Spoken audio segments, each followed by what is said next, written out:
Do you guys turn that on, or does CCTV, you turn it on? That was City TV. Because it's always so timely. Good afternoon. I'd like to bring the full board meeting of the Single Family Design Board to order with roll call. Thank you, Vice Chair Sherry. We'll start with roll call. Board Member Graffiti? Yes. Board Member Moslahi? Yes. Vice Chair Sherry? Yes. We have quorum. Thank you. Okay, on to public comment. Any member of the public may address the board for up to 2 minutes on any subject within its jurisdiction that is not scheduled on this agenda for a public discussion. Thank you, Vice Chair Sherry. I'll start with in-person public comment. At this time, I do not have any slips for general public comment. If anyone wishes to make one, they may fill one out and bring it to me. I see no one in the audience moving to do so, so we will now go to virtual attendance. And at this time, I have no hands raised for virtual general public comment, and we did not receive any written correspondence for general public comment. So I thought I will turn it back over to you, Vice Chair Sherry. Thank you. Item B, approval of the minutes of the Single Family Design Board meeting of November 3rd, 2025.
All right. Would anybody like to make a motion for approval? I'll make a motion to approve the minutes of the Single Family Design Review Board meeting of the November 3rd. I'll second.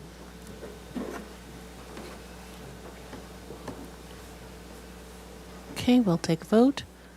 Board Member Graffiti? Yes. Board Member Moslahi? Yes. Vice Chair Sherry? Yes. Motion passes. Okay, item C, ratification of action taken on the consent calendar for November 17th, today, 2025. Yes, thank you, Vice Chair Sherry. I'll go ahead and read through the actions from this morning's consent hearing. We had item A, 298 El Cielito Road, receive final approval as submitted. And item B, 515 La Marina Drive, receive project design approval and final approval as submitted. All right. Do we need to vote on the ratification? I forgot. Yes. We do. And this is not, is this approval, this is not approval of the consent meeting? That would come at the next meeting, right? Because I was on this agenda, so Yeah, that's correct. I can abstain, or do I have to abstain? I don't understand the rules sometimes about ratifications. I think you can still vote. Okay. Yeah. So I'll make a motion for ratification of the consent, the action taken on the consent calendar for November 17th. I'll second. Okay. Okay, we'll take a vote. Board Member Moslahi? Yes. Board Member Graffiti? Yes. Vice Chair Sherry? Yes. Motion passes. Item D, announcements. Yes, thank you. So staff has several announcements. For 226 Oliver Road, staff is requesting one board member to attend the Planning Commission hearing on Thursday, November 20th at 1 p.m. Vice Chair Sherry was not present at the hearing and can't attend, so please let staff know if you're able to attend and represent the board. And then we also have 3139 Seacliff. Staff is requesting one board member to attend that hearing as well, the Planning Commission hearing. It's on Thursday, December 18th at 1 p.m. So if you're able to attend the hearing, please let staff know as soon as possible. And one more staff announcement. So we have one vacancy on the Single Family Design Board for 2026 with Chair Lewis's departure from the board. So we had 2 applicants interviewed at City Council on October 21st, Shahab Parsa and Lauren Rolfe. City Council will make their appointment on December 2nd. And that's it from staff. All right. Any board member announcements? Nothing. Nope. Okay, we'll move on to item 1, 2411 Calle Montilla. This is a new item, a concept review for a proposal for a 485 net square foot of addition split between the first and second story. The project includes a new balcony, new doors and windows on the residence, along with new landscape, fencing, trellis, and site work. The total proposed 2,423 square feet on an 8,712 square foot lot is 72% of the maximum required floor to lot area ratio. Your name for the record. Yeah, Michael Holliday with DMHA Architects, the architects for the project. Edgar Cruz is the project manager. So, yeah, Madam Chair, member of the board, I'll walk you through the presentation. We're here for concept. Hopefully be back real soon for PDA, but just And okay. pardon my interruption, so staff did want to make one small correction before you get into the applicant presentation. So the FAR on the plans presented today notes, I believe, 79%, and that's incorrect. The correct FAR percentage is 72%, which is noted on the agenda. So just keep that in mind for today. Thank you. Okay. Even better, thanks. So it's essentially repositioning and remodeling the existing structure that's there. So we'll kind of walk you through what's been done. This is shows the existing house. We'll show you some context photos, and we can come back and answer any questions that you might have. Shows right here the general location on Calle Montilla, and it's right on a corner lot, and so pretty much compatible with all of the existing homes in the neighborhood. We'll go down and show you some of the existing photos of the house. This is this is probably a better photo right here. Let me zoom in on this one. Just to kind of give you a sense for what's there. And there's a previous submittal on this, a previous design submittal that actually didn't come before this board that's moved. This is the way it was. The new proposal that got approved without design review moved the garage door onto the front of the house, which we thought was actually a positive thing. And we'll show you and then we get into the plans. But this garage door is now moving around to the front. We've got some suggestions on that. And the improvement is it takes this whole large concrete driveway around and turns it back into a front yard. So this is the way it exists. Great views, and I'll kind of scroll back out here. There's actually a better view right there. So this is going to be the front where the new garage is, and all of this driveway area here has already been approved as being landscape area. Some of the inspirational images that worked with the owner to, come up with a kit of parts as far as what the overall look and feel was going to be with the neighborhood. A little bit more classic shape and form for the exterior and the interiors. We got an updated survey. It's part of the package. Identified all of the setbacks. The red setbacks are for the structure. The blue is for the if there was an ADU, which is not part of the project. This is the landscape plan. We can talk through it and come back with any questions. We do have a landscape architect that she's not here today, but we can talk through what this plan involves. This does show where the new driveway area is, which, as I mentioned previously, came up and turned around the corner. So now there's a front entry that leads right into the front of the house. And then this shows the area that we're adding on to the project right here. I'll zoom in a little bit more. Proposed new floor area. And then there's a second floor that we're adding on, and we'll show you how that works for the upstairs. So this is existing two-story, single-family, essentially box of a building, rectilinear, and this is the existing garage. And so here's the new second floor area and the new first floor area. And you can see from the landscape, we're trying to just sort of enhance the whole front yard and backyard and side yard. This gives a sense for the first floor plan, site plan, kind of what's going on and what's been removed. And come back to this with any questions, but kind of opening up the interior and trying to make the house a lot more livable. These are some of the inspirational images, kind of looking at things around the house. Again, this was more for design inspiration, and we can reference these when we look at colors and materials, but, you know, kind of a nice rework of the existing facility.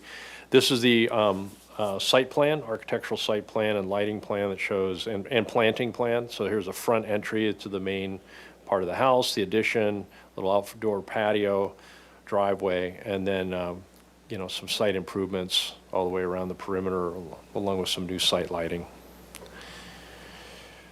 We got some sections and the details actually on this little deck area here in the back, a little spa area. This is probably the best views from the site down looking towards Hendry's Beach. So that's a little raised area with the spa.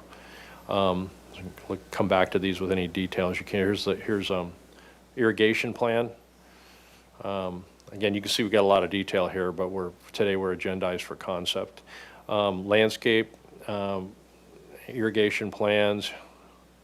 When we come back for PDA, we'll have the landscape architect present all of this information. Get rid of this thing. I think you can just click out anywhere outside of it. Is it? Okay, thank you. Barefoot Design is the landscape architect.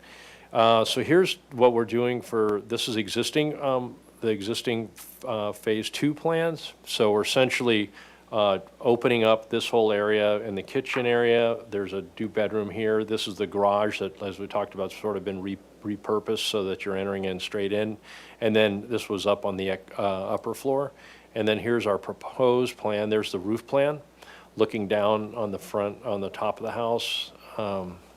This is existing phase 2, and then here's our proposed new demo plan right here. It's coming out. Scroll, I can zoom out here a little bit. Here's what the red is what's being taken away as far as the demo plan, and then here's the proposed new floor plan. Right on the ground floor is a new front entry right here and a dining area with this living and then sort of open kitchen. We're reworking the stair to kind of be a little sort of more functional there on the ground floor, with a coat closet underneath it, and then a bedroom office right around the corner, and bathroom area here, closet, and there's the garage, washer dryer in that area. And then up on the second floor, the stairway's being reworked. We're putting some new windows in here that we'll show you on the exterior. Bedroom, master bedroom. And then this is sort of that front area that's opening out onto the front. Master closet, master bath, and along with another secondary bath upstairs. So this is kind of centered on that whole window. We'll show you that in a second. But a new pergola on the south side of the building with some, covered in there. Roof plan. We'll show you how this sort of works here in the exterior elevations. These are existing elevations. Scroll down. Getting rid of these sort of faux dormers. This is the new proposed elevation. Again, trying to keep it a little bit classical and simple. You know, it's almost like a craftsman style home, but the new garage doors here. One thing we adding a new trellis across the front just to soften the flatness of this, and a roof that comes up halfway and then allows for this window in the master bath to open out, and then this is the front entry area, just kind of pretty simple, straightforward. There's the Revit elevations along. We got everything called out here on materials.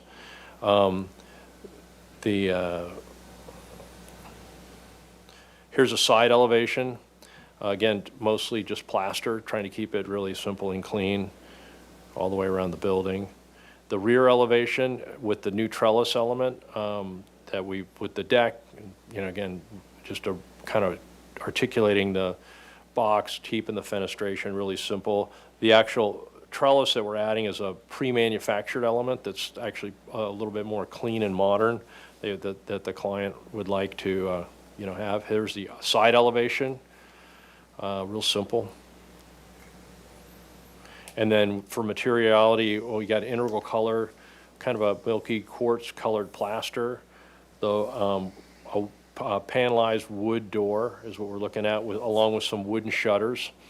This is sort of the coloring that we're thinking about. Proposing Anderson windows and doors and some exterior wall sconces. This is that prefabricated metal pergola element, which is a little more modern, but it's kind of got a lot of features to it that we just can't get traditionally, that ties right in. And then a composite, looking at a composite shingle roof. And then this is the concept with the elevated deck and the guardrail in the back. So there's our colors and materials board. And that concludes our design presentation. All right, thank you. Public comment. Thank you, Vice Chair Sherry. I'll start with in-person public comment. At this time, I do not have any slips for this project. If anyone wishes to make a comment, they may fill one out and bring it to me. I see no one in the audience moving to do so, so we will now turn our attention to virtual comment. And at this time, I do not have any hands raised for virtual comment. And we did receive a written correspondence on this project from an Elaine Messier. And at that, I will turn it back over to you, Vice Chair Sherry. Thank you. Okay, questions from the board. Board Member Mosley. Okay, thanks for the presentation. Just quick questions. You mentioned that on a previous design before this, was it approved by the Yeah. SOT? Okay. And so like the approval was to relocate the garage door to the front. So that's part of the scope of the other. The other project, that's, yeah, we thought it was a good idea, and that was for a previous architect that was involved, and we've kind of taken over the project, but that didn't come before you. It was a good idea, but now we're just cleaning up the whole rest of the house and making it kind of hang together. Thank you so much. And is there any existing tree to be removed on the proposed project? Trees? Yes. I don't think so. Are there trees to be removed? There's two, if you go to the landscape. There's two fruit trees in the back. Go to the site plan, it would tell you right there what we're proposing to demo. Maybe those two and those Yeah. two red trees? I think, I'm trying to go to where Oh. the site plan, it tells you right there. So oh, right there, those are okay, two. yeah, two trees. So two. 6-inch fruit tree to be removed and a 4-inch fruit tree in the corner there. And was there a reason for that? The corner? Was there a reason for it? Yeah, so we're proposing something, in the landscape, plan.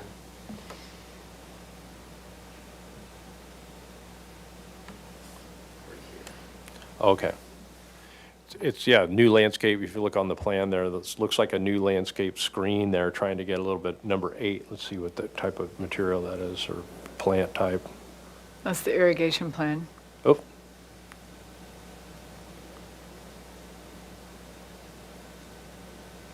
Here we go. Okay, there's the existing fruit tree that's been removed. And we don't have our landscape architect here, so, That's fine, it's Yeah. concept, I just was curious. yeah, we'll have her, what's the we'll have her reasoning? actually Okay. present the whole landscape plan and Okay. walk us through all Sounds the good. various elements. That was all my questions. Okay, questions? Board Member Graffiti. Yeah, not too many, but I just wanted to cover, I know we're at concept, but the materials, because the inspiration rendering is more of like a beige or yellow and very traditional, but then some of the inspiration pictures were more kind of contemporary white farmhouse. So could you go to your material board again with just the palette and kind of clarify color and materials? I think you said stucco. Okay, there we go. Yeah, the thinking was an integral color plaster. I mean, this is a milky quartz color that we've got kind of specified there. Pretty much looking for a kind of a clean white, but having the texture of the integral color, I think is going to soften it. But that's the idea with that suggestion. Okay, and then, a textured stucco, I see. you're Yeah, proposing. I don't think this probably looks like a 2030 sand finish, the way we're looking at it, but I Yeah. think the goal would be a steel trowel finish, but we're open, to suggestions. I mean, that was sort of, for the, a little more traditional look and feel, that's kind of what the elevations, the hand-drawn elevations are trying to model that, so that there's some depth and texture to that. You can Okay, great. And then can you just quickly, I think you had a slide where it was the existing versus the proposed elevation towards Calle Montilla. Okay, this is the proposed Calle Yep. Montilla. Okay, great. And then can you go back to existing? This is what's existing there right now. All 4 elevations, actually. This is the Calle Montilla elevation. No, that one has the garage door facing the front or something. Yeah, so, well, this is what we're in, yeah, this is actually the project that Okay. has been, Okay. we took over Oh, something oh. midstream, so It the was photo that we approved. showed was before this one was Okay, approved, yeah. helpful. That's it for my questions. Thank you. Okay, no, it's good question. Is Calle Montilla, your vicinity map with, your photos were really zoomed in to like an adjacent street, but I didn't have, can I see a bigger picture Yeah, of kind of sure. where it is? Because I We got forgot, I A couple of think. them pretty much like zoomed in here. So, let's zoom in on this one. So here's Flora Vista here. This is Calle Montilla. Let's see, what is this one? Calle Malaga. Yeah, can I just see a bigger view of where this is, like a higher elevation? Let's go zoom out here a little bit more. You want to see it on Google? Actually, we have a site area location map. Here you go. This is what we need. I have it here.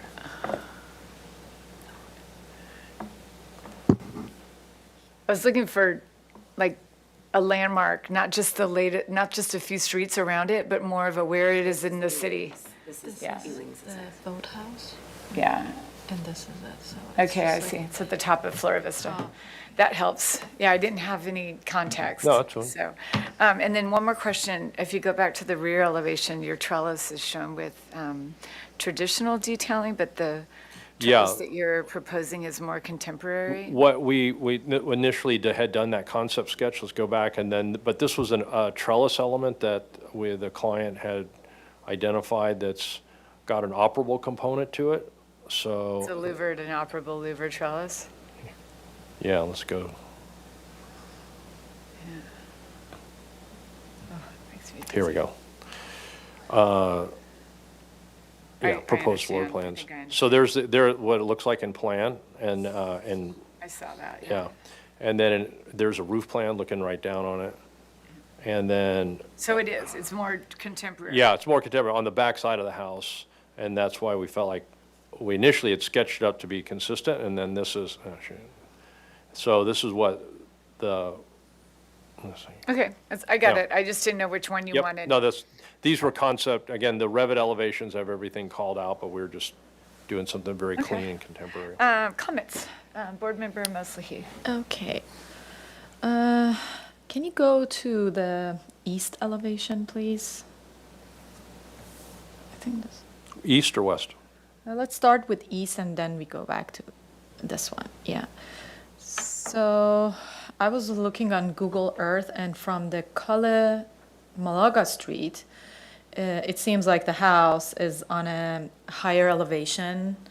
And the existing house has this side of the house where the chimney is a large solid wall on the second level. And I was wondering if there was an opportunity to add openings on the second level. So from that street, we don't see the solid wall. Was there a reasoning that in the new proposal, there was no added window, or it's Yeah, like good- because it's a of the good question. interior floor plan? I mean, maybe we can review the plan and see if there's this is the way these are laid out right now, so you potentially would be adding a window in either one of these two rooms. So there's large windows here and large windows there, so your suggestion is there a consideration to add windows there? It was the start point of me talking about, like, this is the west elevation, the same thing is happening in the east elevation. It seemed like existing house, as like the box it is, it was like the north and south elevation was like designed, and as we're going to the proposed project as well, it's like very detailed and design, and like west and east elevations are kind of stayed the same, and it's just like the materiality that it's upgraded. So, and if you go now to your east elevation, which I'm less concerned because there's a large tree there between this property and the next door property. So I think the east elevation will be covered with that large tree, the second level, this one. I think the west elevation, sorry. West elevation. Yes, this one, there's a large tree, if I'm not wrong, there between this property and the next door. But the east elevation, because this side is a corner side, it feels like the second story it still is like that huge box. And maybe in the proposed plan, landscape plan that you guys will progress, there will be opportunities to soften that elevation and this Yeah. large solid wall. But just a thought that I think it's worth That's a studying good more. comment. We can look at, see if there's an opportunity to add maybe one or two windows on that upper elevation. It is a big sort of flat wall area, and Okay. we can look at that. And one kind of question comment on your roof plan, I think there are notes about eave projection into setbacks. There's a part of like a larger roof that it's outside of the set. So this one, I understand the parts that are that's a trellis that it's in the Yeah. setback. Okay, just wanted to clarify. And that part of the roof, this south part, Is this, you're talking about the trellis down here? yes. Uh-huh. So all of it is, it's only the trellis that it's encroaching from the Yeah, it's an setback. architectural projection, that's Okay. why. And we're just trying to soften that existing, but because it's forward of the setback, that's why that's all we could do. Okay. Okay, I think that was all my comments. Board Member Graffiti. Okay, great. Overall, I think it's a great project and will be an improvement from what's there. I agree with the comments already made, and will just add, would encourage you to just really kind of find that balance or the cohesiveness between the traditional elements and the contemporary. I think I'm still a little confused on where the direction of the house is trying to go, just based on the renderings and what the inspiration and some of the materials you're using in the lighting. So would just encourage you to study how those are working together, and what way you want the architecture to lean. I'm gonna see if I have any other comments. And then I would just encourage you to avoid like a stark white palette. But in general, I think there's a lot of great elements about the project, and happy to move it along. I don't think it's stark white, though. I don't think you want stark white. No, we want, yeah, I mean, I don't think that color, I mean, again, we're here for comment. I think the idea is a mottled and a steel, integral color steel trowel plaster. So I think when we come back, we'll show something that's a little bit more softer and in keeping with what the thinking is. But not with a white. Yeah, I think it's just too stark, and so we can work with the client and kind of dial that in a little more closely with the exact color palette and the plaster finish. Yeah, and then, so it's kind of back to, I have another question about that front trellis. Where's this front yard setback again? Is that red, the front yard setback? Yeah, this is the red is the building setback, and so it's a non-conforming existing use. So the previous, the previous design, which were those photos that I showed you didn't even have the garage on the front, but the previous plan, the plan that was approved just before this one, moved the garage door around to the front. So what we were trying to do was add, so that's pretty much what the project we inherited is, like approved already to be built like that. And so we're trying to add something to soften that front elevation Yeah, there. I understand that part, but does that need an MZE or does it need a mod even though it's in the front yard Supposedly, setback? it meets the setback as an architectural projection, so. Because there- it comes out more than 2 feet, which is a normal architectural projection in the setback. Yeah, if staff can clarify, there weren't any requirements for a modification or minor zoning exception, so it's Okay, well, acceptable. I just wanted to make sure, because if we make if there is, then the board likes us to make comments in support of a modification or an MZE. Understood. There weren't any noted in the first zoning review. Okay. Okay, so I agree with the comments that have been made, and I think it's a nice project. And I would be okay making a motion that this is an indefinite continuance. This is a concept item, so does it need to go to the full board because we're not making a preliminary approval? Thank you, Vice Chair Sherry. That's at your discretion, whether you want this to come back to the full board for PDA or consent. How does the board feel about this coming back to consent? I think it's. Or- Consent. Yeah. Okay, so this would be an indefinite continuance to, for the project to return on consent for project design approval and final approval, with the comments that the board appreciates the proposed additions. The board appreciates and supports the locations and sizes of the proposed additions, that is. And the board is looking forward to further development of the architectural detailing, and appreciates the high-quality materiality that's proposed. And the third item would be study the east and west elevations for opportunities to augment the or to add additional fenestration. And the fourth item would be continue studying the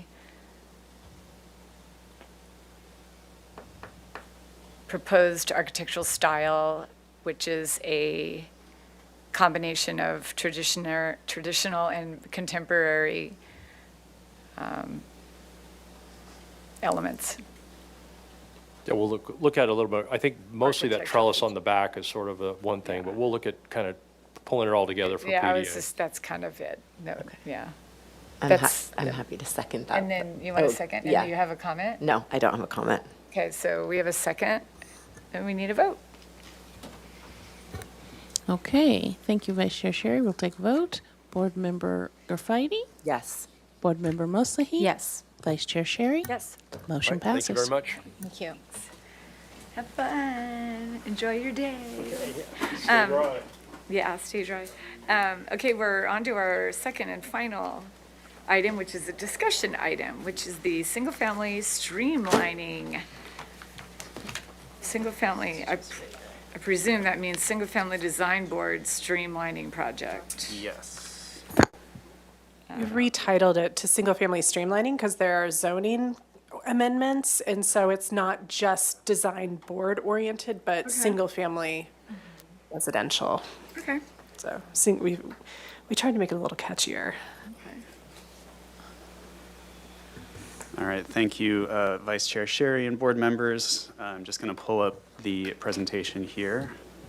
Bear with me a sec. And I'm Ellen Kokinda, the city planner, and do have I might have to hop off at 4 o'clock. But yeah, the purpose here today, while Mr. Hamilton Roll is pulling this up, is really just to walk through what we're going to be doing and what's going to be posted very soon, and some of the things that we've long been discussing with you and hopefully looking forward to.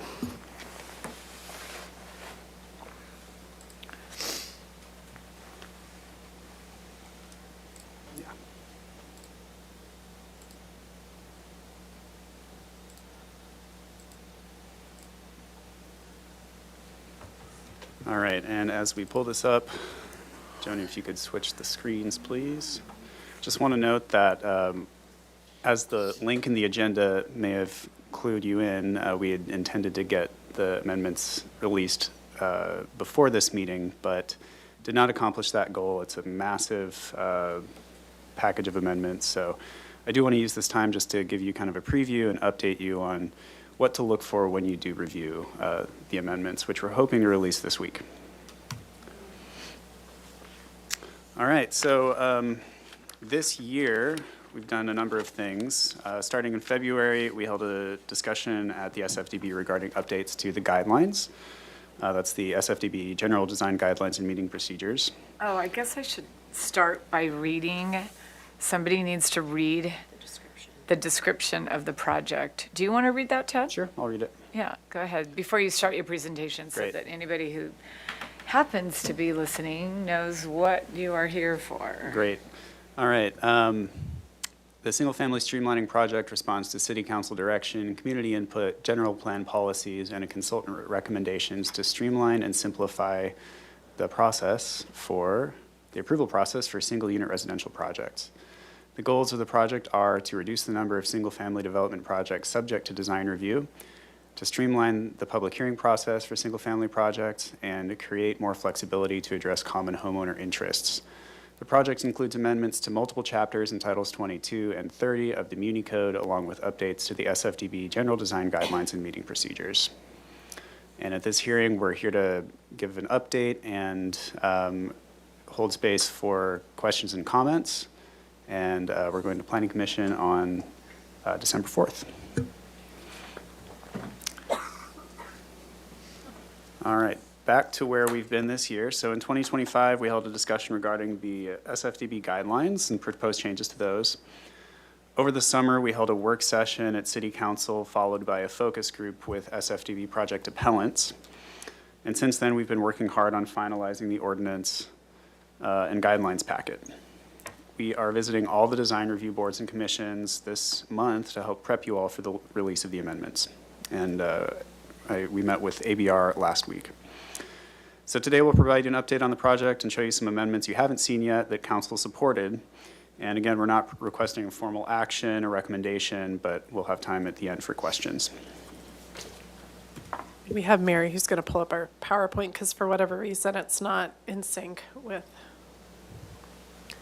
Okay. So I think you'll just have to direct Mary when you want it to move forward, Ted. Oh, okay. Next slide, please. As a refresher, we have three main goals for this project. One, to reduce the number of single-family projects subject to design review. Two, to streamline the public hearing process. And three, to create more flexibility to address common homeowner interests. To achieve these goals, we aim to make measured, common-sense changes that help staff get to yes on more projects. Key project actions include updating the SFDB code and guidelines and incorporating complementary amendments to the zoning ordinance to ease up on restrictions and give homeowners more flexibility. Next slide. The amendments are taking place in Title 22 of the zoning code, or the ordinance. So Chapter 2268 for ABR, Chapter 2269 for SFDB, 30-220 for HLC, and broadly changes in Title 30, the zoning ordinance. We're also proposing changes to the SFDB guidelines. Next slide. So what's actually changing? We are proposing to move the SFDB chapter and the ABR chapter from Title 22 to Title 30. HLC was already moved, so all the design review boards will be in the same chapter in the municipal code, which is a nice thing for streamlining. Substantively, the changes we're making are, as you know, we're aiming to exempt alterations from SFDB review. We're hoping to expand administrative approvals, consolidate the SFDB review process, and make zoning ordinance cleanups to streamline projects. Next slide. This is my older version of this, but we can work with it. So this is an example of the exempt alterations. You've seen this slide before, but basically we want to make projects that don't involve a change in floor area or major changes to the exterior, but result in a new cohesive design exempt from design review. Next slide. As you know, one major streamlining component we've already discussed is to consolidate the SFDB review process from 2 approval hearings into 1 by eliminating the final approval hearing and appeal. This would make the community development director the default review authority for final approval and review after final. Next slide. But we do have a minor update to this concept. You can just click. Thank you. The updated process allows staff to refer post-PDA decisions to SFDB if they don't meet substantial conformance criteria or if we're struggling to make a decision. Projects, final approvals, and review after finals that staff refers to SFDB would only be appealable by the project appellant. Applicant. Next slide. To assist staff with making post-approval decisions, we're introducing a process for determining substantial conformance to approved plans in the SFDB guidelines. And I realize this is a lot of text on one slide, and we can come back to it to read it if you'd like, but for now, just know there are 7 criteria for substantial conformance that need to be met. Minor variations to plans may be approved if they meet these criteria. If they do not, then a revised project design approval is required. This makes it much more clear to everyone what to do when a plan set deviates from what SFDB approved and was something that our project appellants requested. Next slide. And something that I know you've been looking forward to is we have new neighborhood compatibility findings.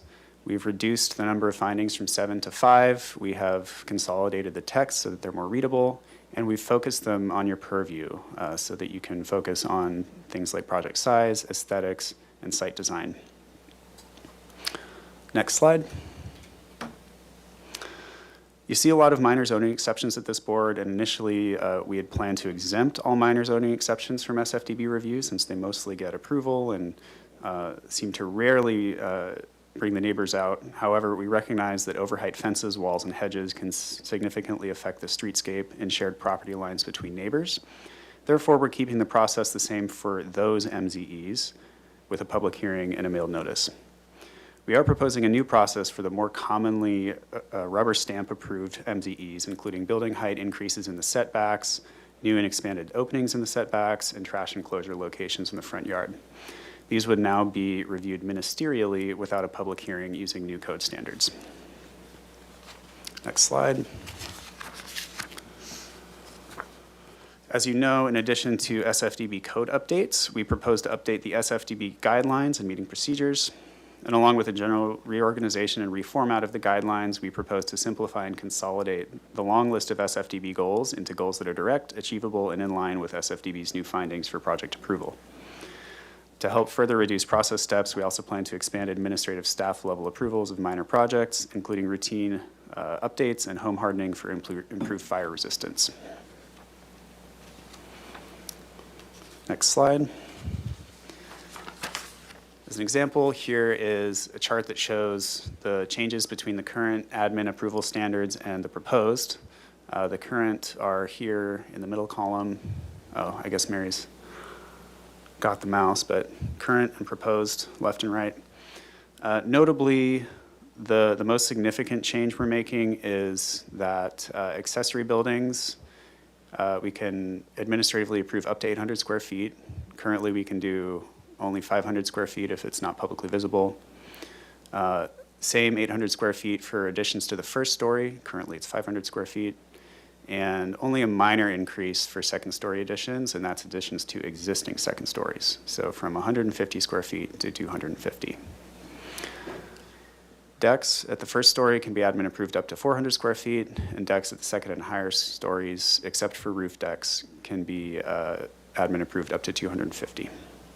Can I add to that? And you can kind of, don't have a lot of time to review this, but the wording underneath is really critical because the purpose of this is that we're not looking at accessory buildings in the front yard. That doesn't qualify for an admin approval. We're thinking of 1 story or less than 17 feet in the rear that really doesn't have an effect on the streetscape, or that you can't really see it. So it's still kind of the concept that it's not publicly visible, so the concept still extends. And same thing, based on what we heard from this board, we're really not interested in doing administrative approvals for the front facade, that you're adding additions to the front facade. It's really kind of like rear additions, so that it's that streamlining process, and that is kind of in line with the what we heard from you all, and making sure that, again, there's kind of the still consistency, or there's a pattern of development, or there needs to be more oversight over the front facade.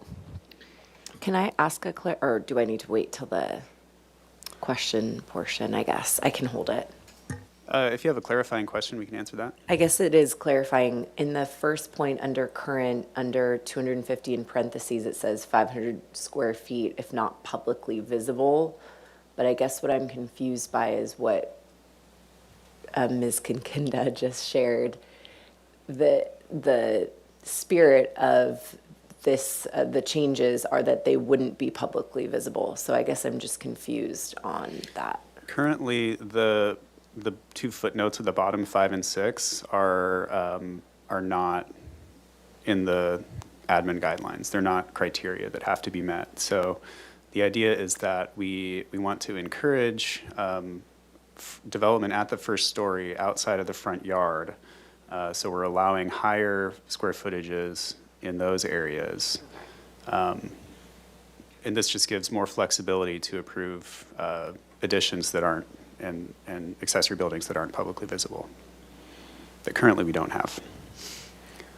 Yes, the point is that it's mostly happening in the rear, that we're not looking to do, like, have accessory structures in the front yard, like, and being able to administratively approve that. That's not the goal. It's really to try to make it towards the back that it's not going to be a visual impact.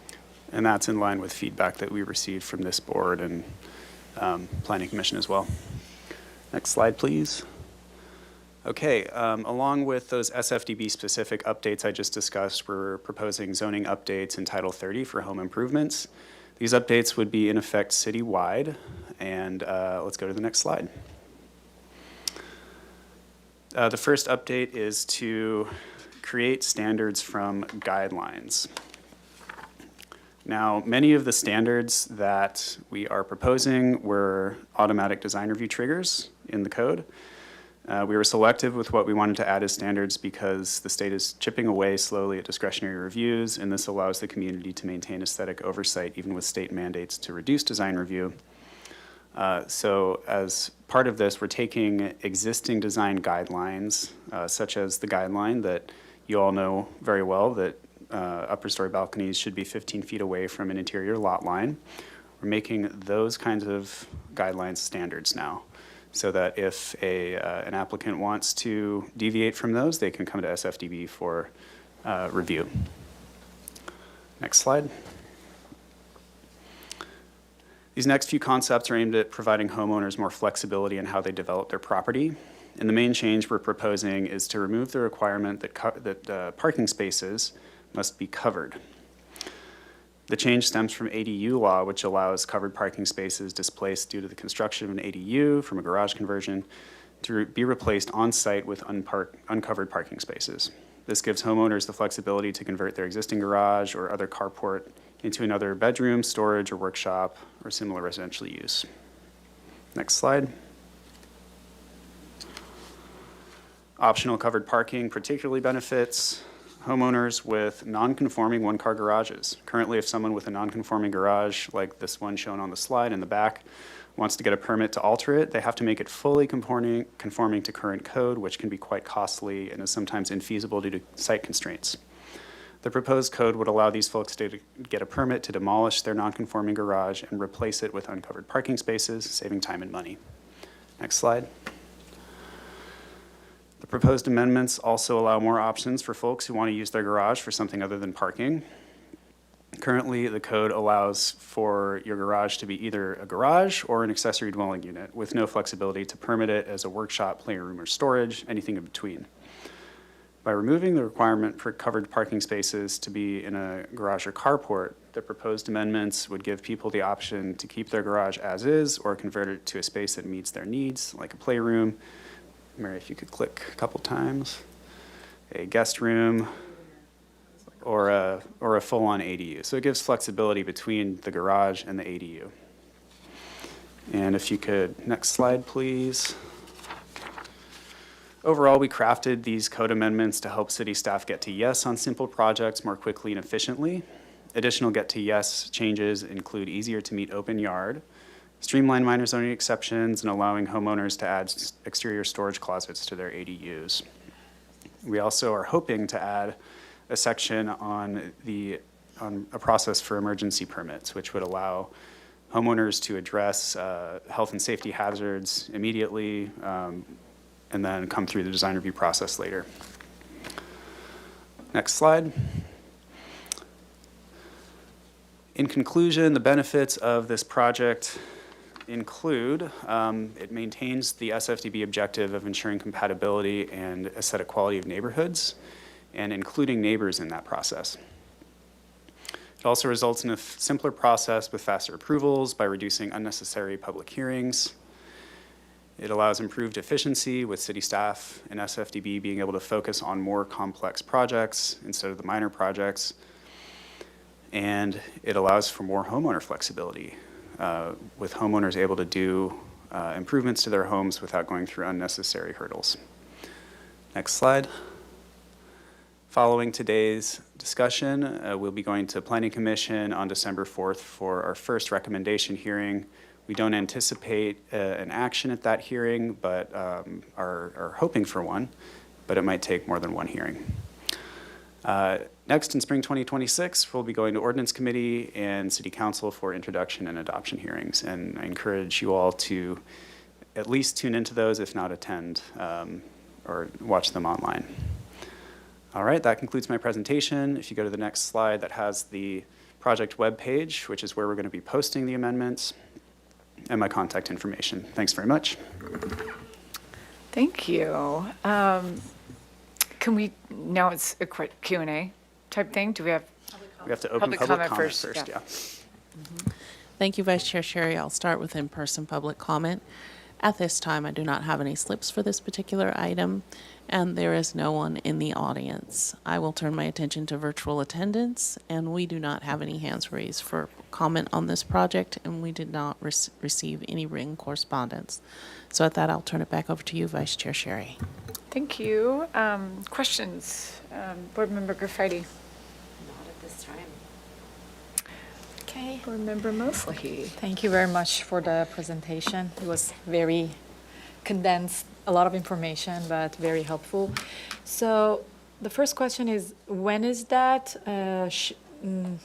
relocating the chapter 22.69 to Title 30 is happening after spring of 2026? Spring 2026. That's Yes? correct, Board Okay. Member Mosley. When the ordinance is adopted, that's when the change will happen, and the shift online should happen around the same time. Okay. And you mentioned something about the streamlining of final approval and the appeals that is happening. Can you clarify a little bit? Sure. And Mary, if you could go to slide, I think it's slide 8.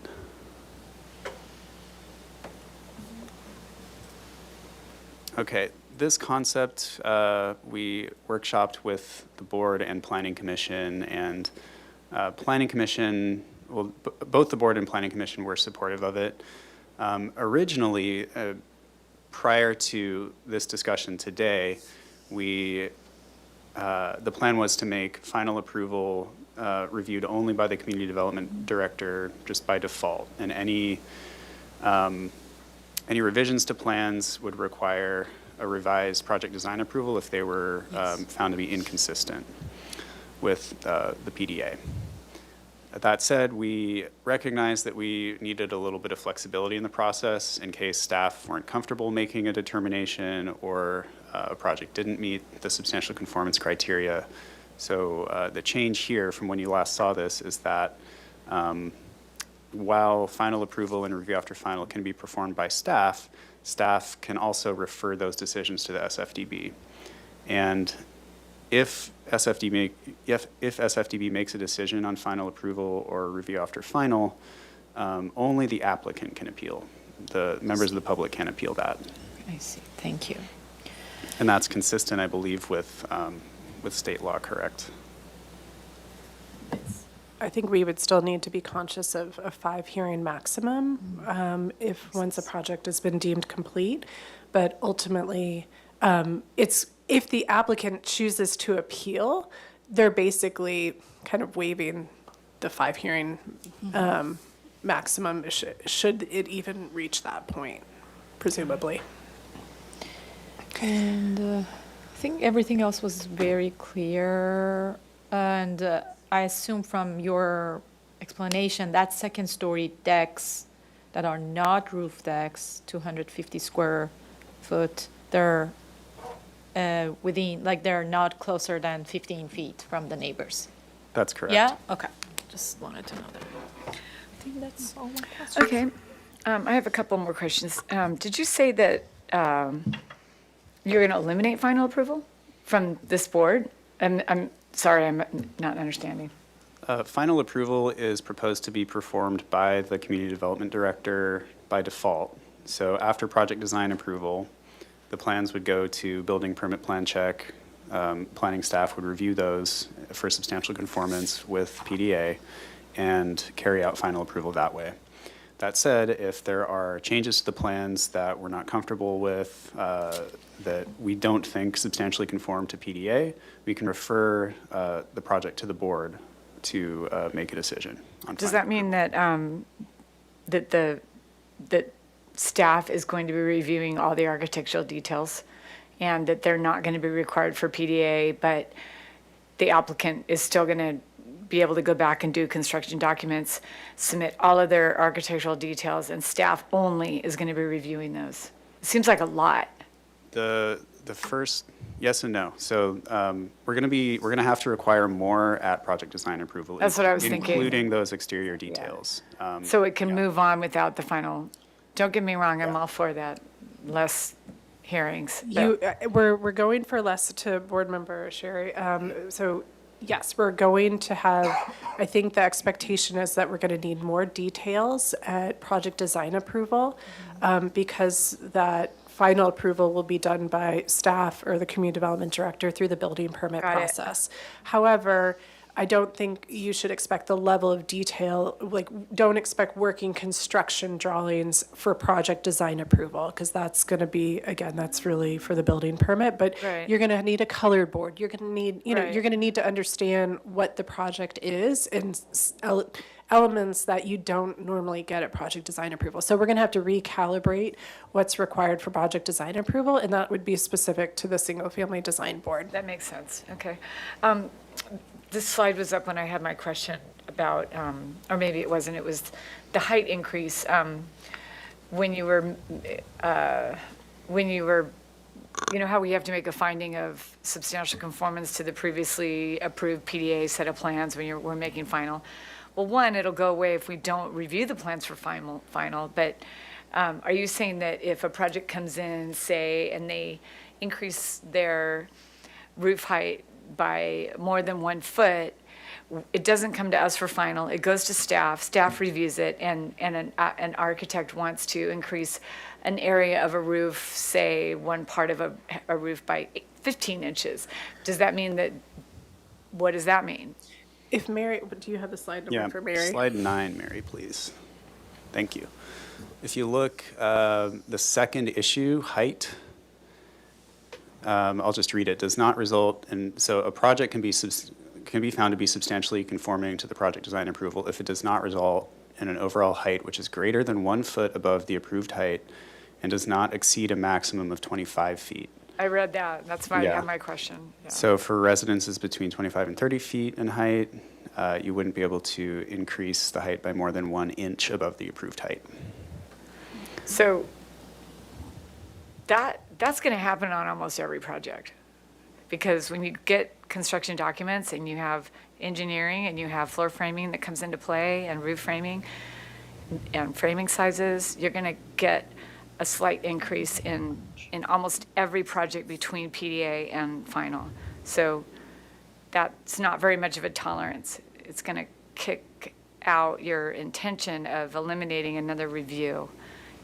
I just wanted to say it might be worth. Between 25 and 30 feet, or you think And- it would be? Yeah, I mean, I think that there's going to be a lot of projects that have been approved over 25 feet, and they're, during the phase between PDA and final approval and final construction documents, there's going to be quite a few projects that come in with a minor change to the height, because structural engineering doesn't come into play until after PDA, most of the time. So I just wanted to tell you that in case you were trying to, this came up today. Yes, the project was like. It came like up today with more than- another- But with it the was like project. minor for the bulk and scale of the was minor, project, yeah. so. you couldn't really tell the difference between the two, Exactly. levels of approval. You're not perceiving much of a difference. No, that was There's a why I was like, it substantially was in conformance, because like, if they haven't brought it up, I would not have noticed, because it's just the bulk and scale of the project was like a large project, and it's not noticeable that our purview of like public views that were like very noticeable. Yeah, so I just want to point out 1 inch is going to be something that comes up on almost every project. So, That's good feedback. Thank you, Vice Chair Sherry. And would you suggest a higher tolerance? I mean, what would you think would be reasonable for? And I guess, just the caveat of this, where do we get this? Yeah. So your design guide, the single-family residence design guidelines say that the majority of single-family homes shouldn't exceed 25 feet. So that's that number, that's that threshold where we're getting. This is coming from the design guidelines. We tend to be more conservative with anything over 25 feet because of the, well, one, especially if you're in the hillside, because that's a pretty big building. And so there's a sensitivity to hillside, to taller construction, to anything that exceeds that. So I'd be kind of curious to hear both the 1 foot for anything that doesn't exceed 25 feet, and then, if there is a wiggle room, because there are some projects that are so dependent, like 1 inch means something to, maybe not to the board, but certainly to members of the public, or, that there's a lot of bringing something down to something and it gets to the inch level. So just curious how you might navigate that. I can't think of an instance when our board would have ever said that an inch makes a big difference or not. If we can't perceive the change, we wouldn't know. So you might want to put, I don't know if you can do this, but it might be at the discretion of staff, whether it is an apparent increase in height that changes the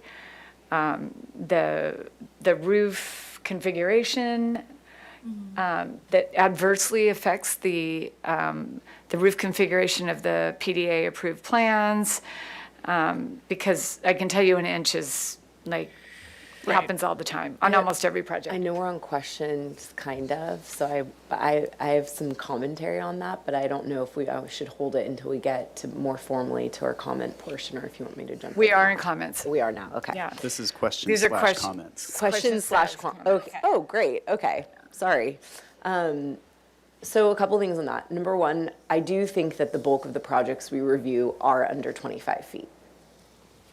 Just thinking back to a lot of the two-story, it's something that we talk about a lot. We ask a lot about height, and they might come in like 23 or 24, but a lot of times, even second story are below 25 feet.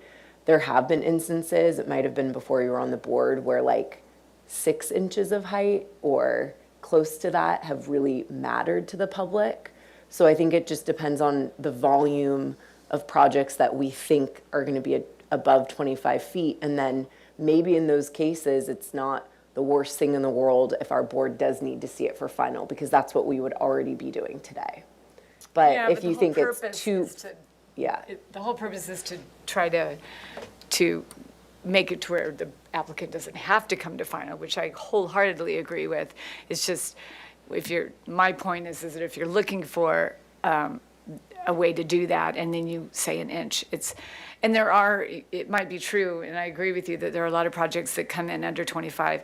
There are a lot of projects that have a small portion of it above 25 feet, even if it's a small portion of it, especially in the Hillside Design District, because especially on steep lots. Go I ahead. guess the question would be, and I'm definitely not qualified to answer this, then, yeah, what would that amount be if it's not an inch? I don't think a foot, or again, even 6 inches would be appropriate. I feel like it would need to be like 3 inches or something, and if that doesn't help, then we might be stuck a little bit. I mean, I wasn't, the first comment does not result in an overall height which is greater than 1 foot. That sounded more reasonable than an increase in height over 1 inch. That was the part that struck me as you're going to get a lot of projects because of that process of structural engineering coming into play. Spans of floor joists, floor to floor, plate to plate. Right. Distances are going to slightly change by sometimes 3 inches. Sometimes you need 3 inches deeper floor joists on a second floor, and there's 3 inches. Sometimes then you need 2 more inches on a roof rafter. So it maybe 6 inches is better than 1, and see where it goes. Right. I think if I may respond to that, I think it's a really good point. I think we're starting conservative because, again, just trying to recognize the community's desire to try not to exceed 25 feet, generally based on guidelines. But then I do think it's really going to be critical to have an objective standard, to have a number, not because it's easier to be like, well, can we make a call? But I think in order to sell the substantial conformance and to have trust that staff can determine what projects need to go back for revised project design approval, that we want to make sure that there's kind of a number there, so. Can there be any sort of qualifying language from the applicant from why the height needed to change? I don't know if that makes sense or That's not, a really but good it's not point. just that they want 6 inches or a foot vaulted more interior. There's a structural reason why that. That's a really good point, because there, to Board Member Graffiti's comment, we do talk about height, and there are neighbors that come in, and then sometimes we'll say, can you decrease the plate by 6 inches? And then that's just enough to make the board comfortable with making the finding. And then if somebody says, don't worry, we're going to be able to go in and increase it 6 more inches and not have to go back. That we don't want to create a loophole. It might be, I don't know, we don't have to figure out the exact wording, but that does come up, so that further complicates things. But if it's not an issue with increasing why, the reason why is a really good, it's a really good question, is to have the applicant justify, if there's a justification as to why they want to increase the plate, and if it's because of a change to a span that requires an upsizing of a structural member, that would be a justification for exceeding the height, the overall height. Yeah. I think that's a good, that's a good point, and we recognize that height is really one of those things that's very important to the community, and we just want to be objective and provide a process to allow, changes for reasons like, materials change or engineering changes. And I think the intent is to be fairly conservative, and if there is a change that's over a certain threshold, to bring that to the board and let you all weigh in and let the applicant make that argument as to why they're doing that increase.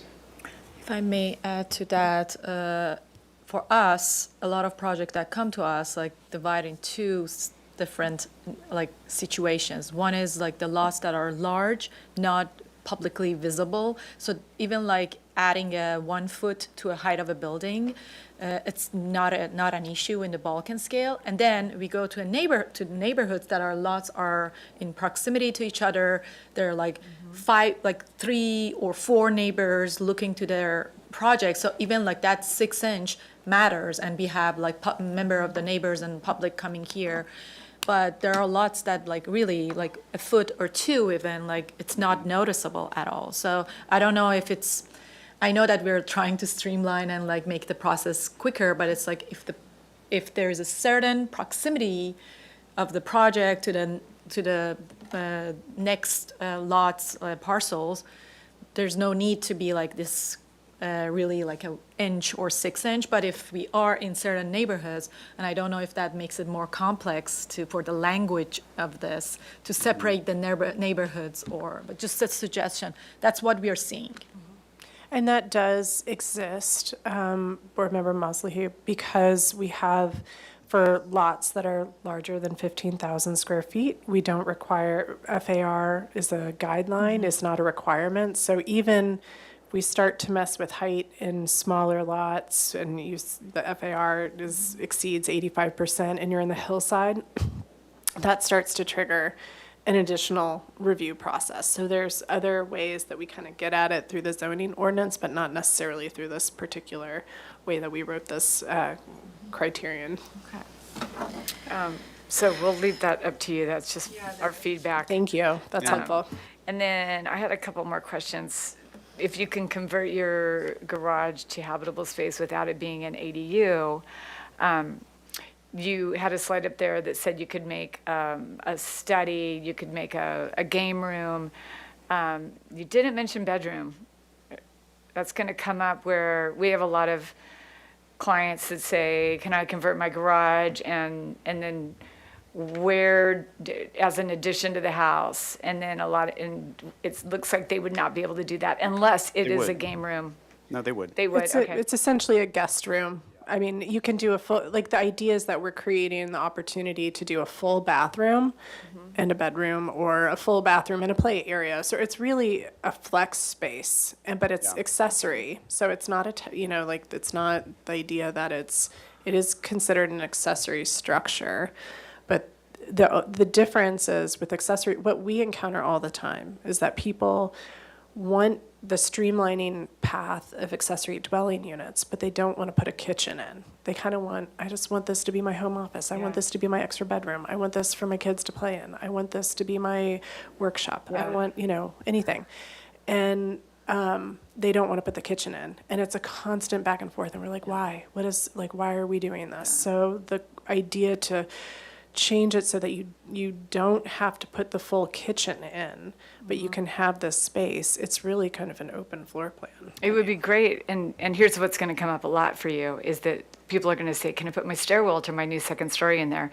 And if you say no, they're going to say, why can I do a guest room, a storage room, a playroom, but I can't make it into because a lot of floor plans don't have an area for a stairwell, and it would be great to be able to put that new stairwell in that area. So for you it's going to get really hard for you to tell somebody that they can do a guest room or a playroom, but you can't put a hallway, or you can't reconfigure your floor plan. You can't move your kitchen into that area and move your bedroom somewhere else. It's if you're going to do it, I'm trying to understand the difference between allowing them to call it a guest room or just letting them have at it with the floor plan, because a lot of floor plans, we get this a lot where we're confined and we're like, oh, we can't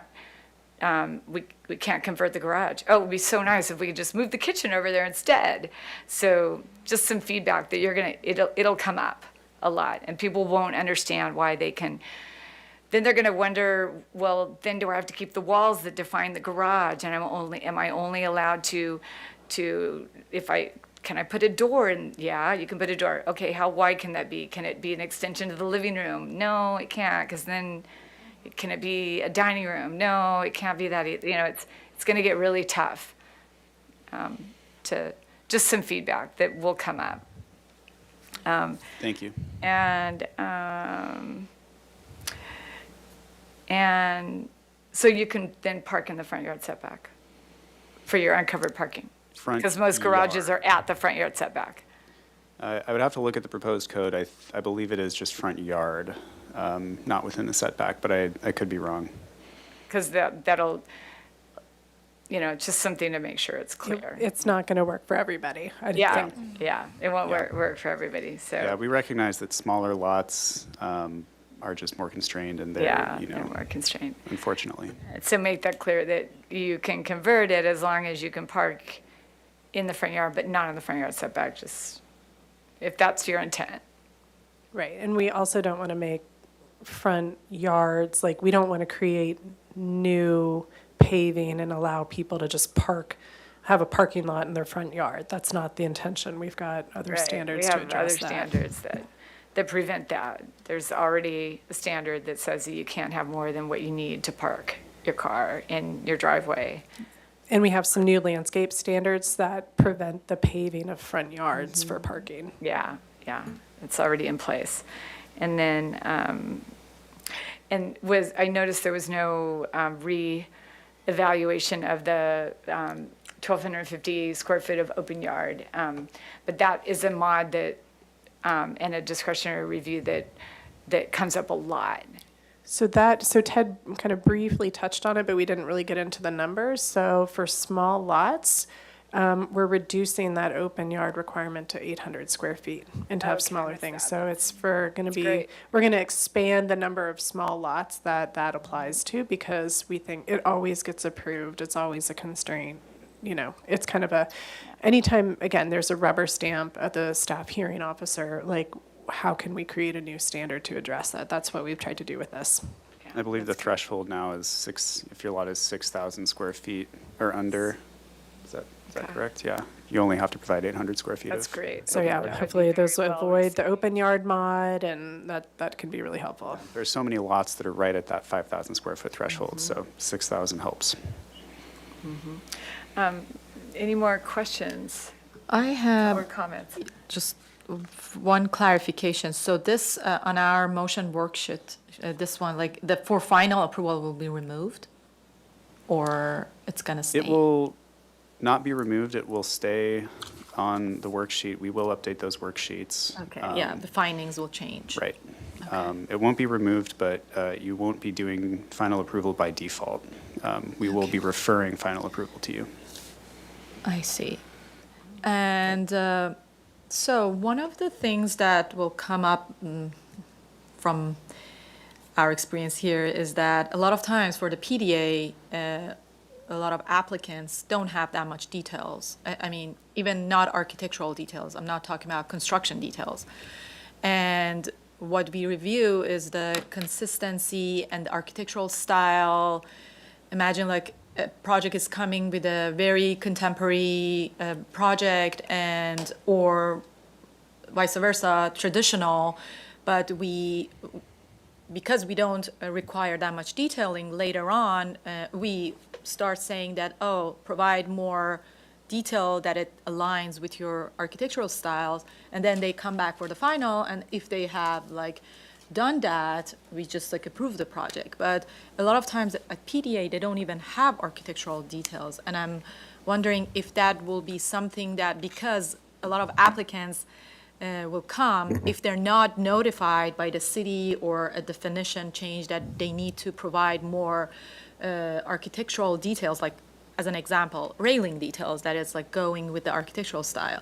If they don't have that, then it will be a repetitive That's gonna kind of like change. PDA, because a lot of like applicants that come like regularly here, they're like, oh, we can quickly go to PDA.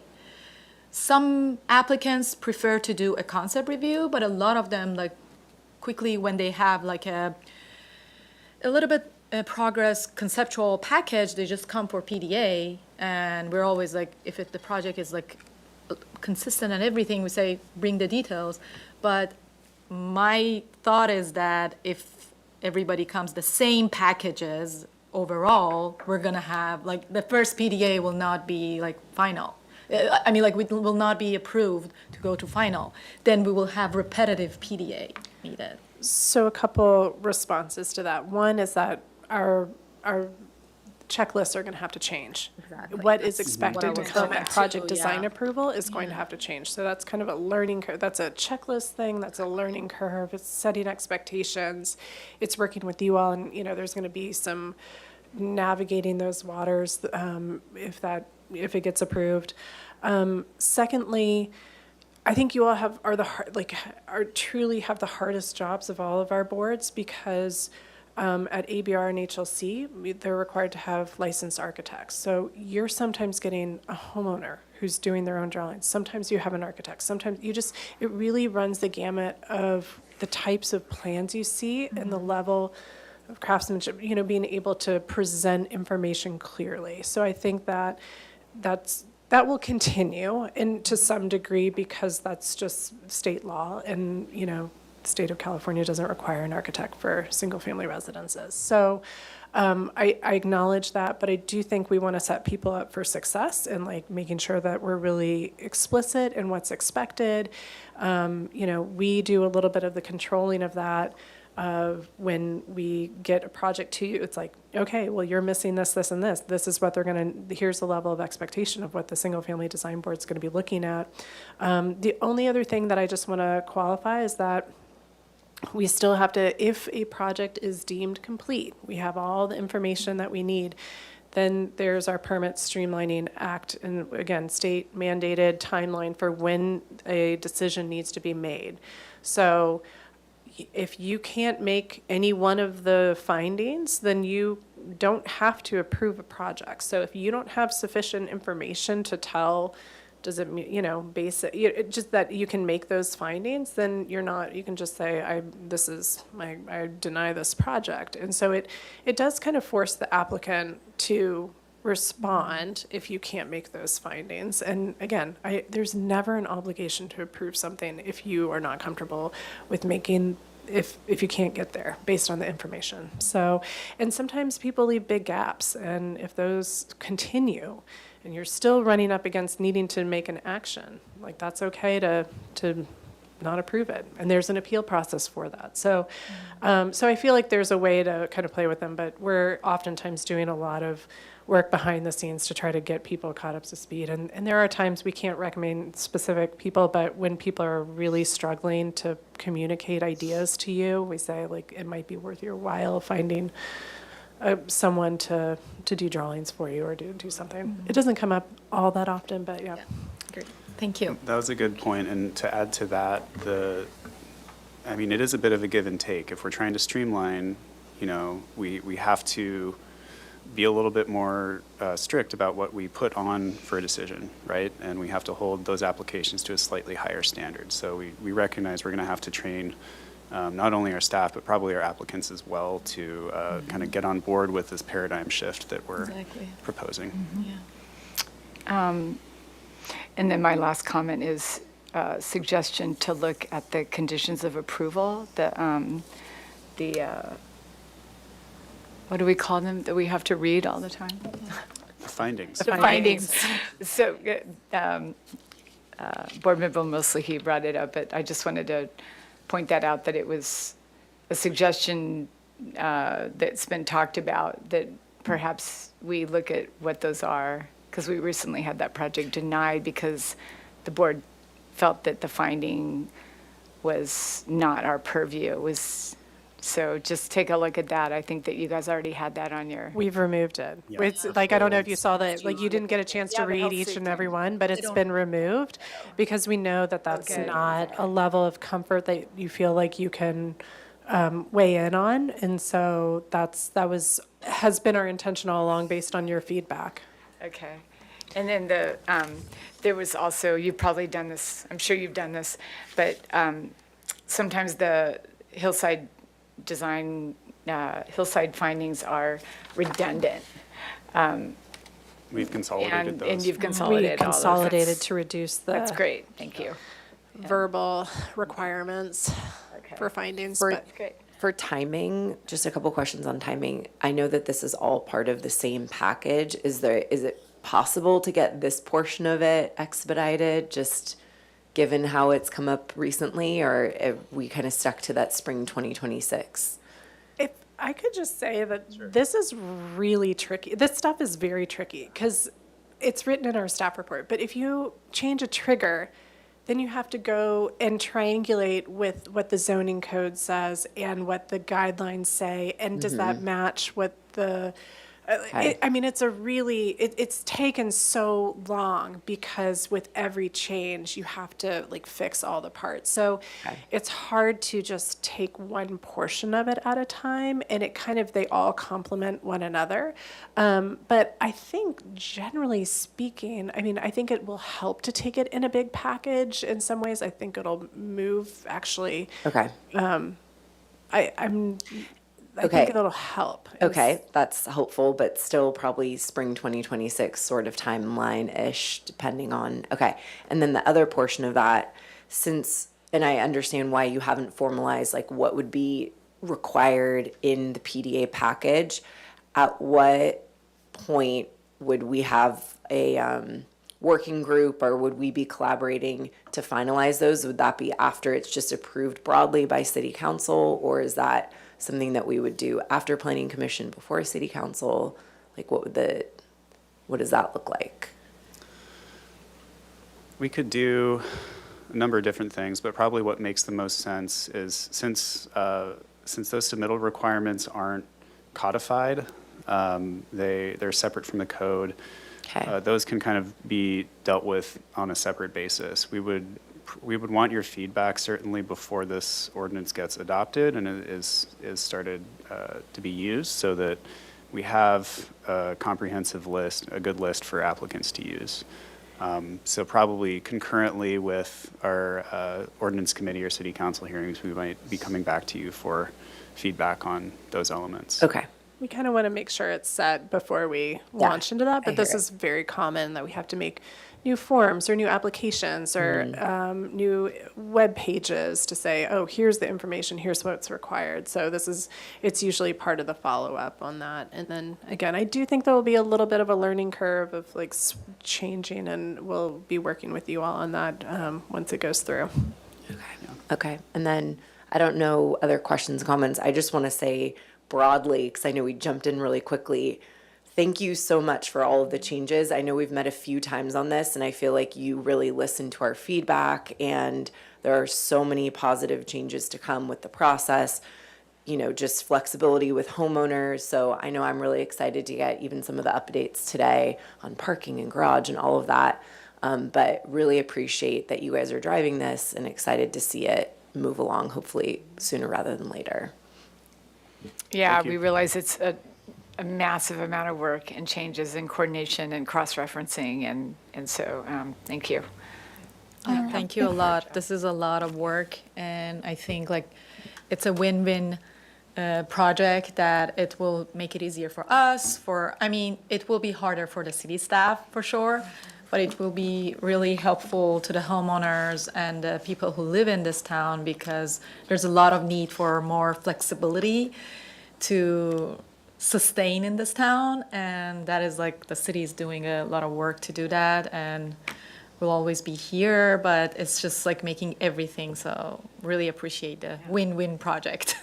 In a sea of over-regulation, this is a very welcome change in that direction, and it will not go unnoticed or unappreciated by everyone, I think. Well, I can't tell you how much we appreciate the work that you do, and we're also very conscious of burnout and like even reducing the number of projects that you're obligated to see. Like, I know it's really working professionals. It's really difficult to find like board members who can handle the review. So anything to just reduce the workload and really focus in on what's the most important and like what really upholds the mission and the values. Like the work that you do is, again, very much appreciated. And thank you for being so supportive all along and kind of working with us as we tested and figured out, what's the right balance, and hopefully we can strike that. And if there are issues, we can always come back. I mean, that's also the thing. Well, this is nothing compared to the 90s when we had like 10 or 12 projects and we had to take a pizza break, and we didn't get out till like 9 or 9:30. Oh my gosh, I don't want to do that to you. I don't. Yeah. I really don't. Thank you. If I may, Vice Chair Sherry, apologies for the interruption. I just wanted to bring to your attention that we had a member of the public raise their hand after the public comment period is closed. So it would be at your discretion if you want to reopen public comment. Yeah, for 2 minutes, sure. Okay. Mr. Sweeney, we are going to unmute you, so you are allowed to talk. You will have 2 minutes. Please proceed.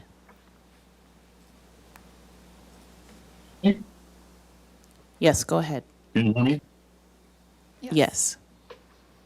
Hi, I'm Fred Sweeney. Just want to let you know I've been watching, and this is taking a long time to get here, but thank you all. I love your comments, chair's comments, etc. We're getting there. This is going to make the process a whole lot easier for a whole lot of people, but it does put the board a little bit more in the driver's seat to really ask for details and clarifications at the time you want to give it project design approval. So you're going to have to ask for things that maybe you haven't had to ask before in that sequence, but I think this is all going to work. Good job. Thank you. Thank you. Thank you, Mr. Sweeney. Okay, so that concludes the Single Family Design Board for November 17th. Thank you for listening. Have a nice evening.